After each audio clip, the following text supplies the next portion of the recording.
Les héros de guerre peuplent par centaines les films sur la Seconde Guerre mondiale. Ces histoires sont parfois traitées avec réalisme. D'autres prennent certaines libertés avec l'histoire. Bref, on trouve de tout au cinéma. Et réaliste ou pas, le point commun de tous ces films sont les héros. Cette figure du simple soldat qui accomplit un fait de guerre extraordinaire. Parfois, la réalité inspire la fiction. Parfois, elle la dépasse. Bonjour à tous et bienvenue dans Histoire à la carte. Si je vous dis, c'est l'histoire d'un mec qui se retrouve seul sur une route face à 5 chars. Vous me répondriez, paf le mec. Et vous auriez raison. Sauf que le mec en question s'appelle Dirk J. Vlug. Et Dirk J. Vlug, il n'aime pas les chars.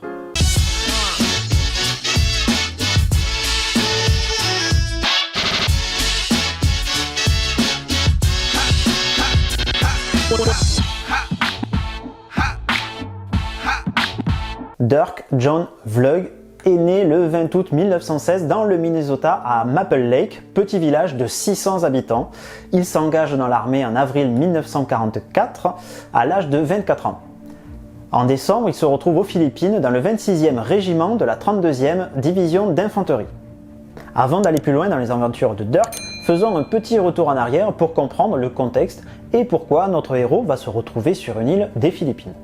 Dans la foulée de l'attaque de Pearl Harbor, le 7 décembre 1941, les Japonais se lancent dès le lendemain dans l'invasion des Philippines, colonie américaine. Après plusieurs mois de combat, les troupes américano-philippines capitulent le 8 mai 1942. Grâce à ces îles, les Japonais assuraient leur emprise sur l'Asie et pouvaient ainsi menacer les Indes néerlandaises et ses puits de pétrole. S'ensuit alors une période d'occupation très dure du pays qui fera entre 500 000 et 1 million de victimes.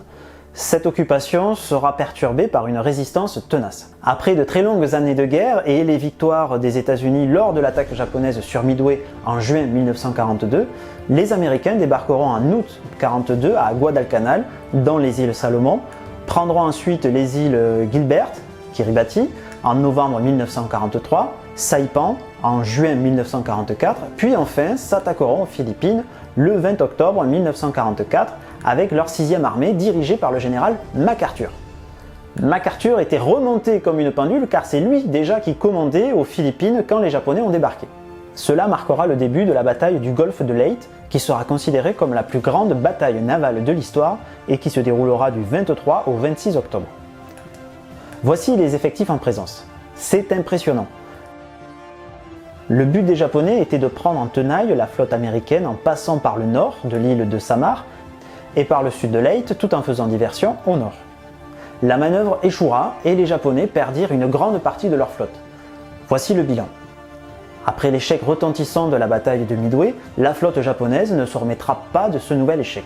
Mais revenons plutôt sur la bataille terrestre. Après avoir pris le contrôle des îles se trouvant dans la baie, les troupes américaines débarquent sur la côte est de l'île de Leyte, au large de Dulag et de Palau. Un jour plus tard, le 21 octobre, Tacloban, la capitale de la province, sera prise par la 24e division. 24e division qui se dirigera ensuite vers Karigara après avoir traversé la vallée de Leyte sous les tirs nourris des Japonais. Le 24 octobre, après avoir reçu des renforts, les Japonais contre-attaquèrent et bombardèrent les troupes américaines qui étaient toujours en train de débarquer. Ils seront repoussés le 28. À terre, ils résistaient farouchement et lancèrent même une contre-attaque sur Buraoen le 6 décembre. Pour en finir plus rapidement, la 77e division débarqua le 7 décembre sur la côte ouest de l'île, prit Ormoc le 10 et remonta vers le nord afin de prendre les Japonais en tenaille. Et c'est là que nous retrouvons Dirk J. Vlug et la 32e division qui font route vers le sud pour rejoindre la 77e division et contrôler la route d'Ormoc, qui était capitale pour le contrôle de toute la vallée et le transport des troupes. Les routes de crête sont sinueuses et le danger peut se trouver à chaque tournant derrière une végétation tropicale dense.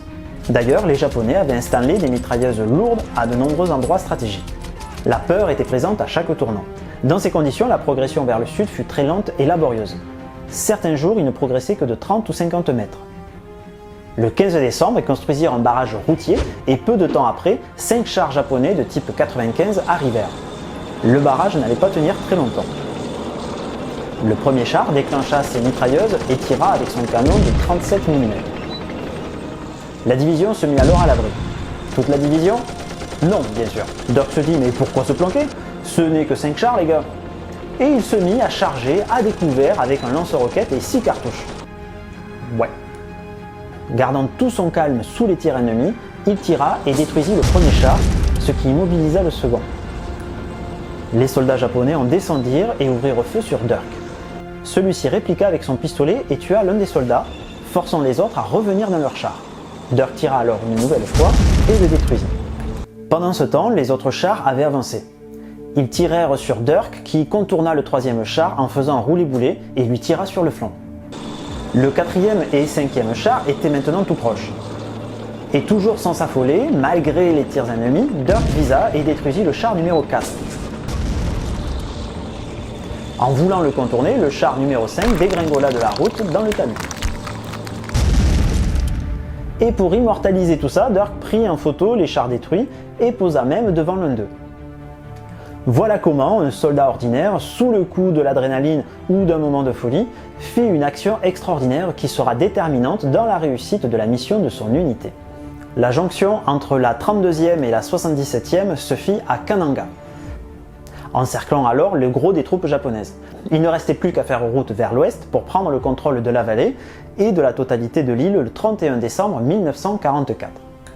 Leyte deviendra ainsi une formidable tête de pont pour libérer le reste du pays.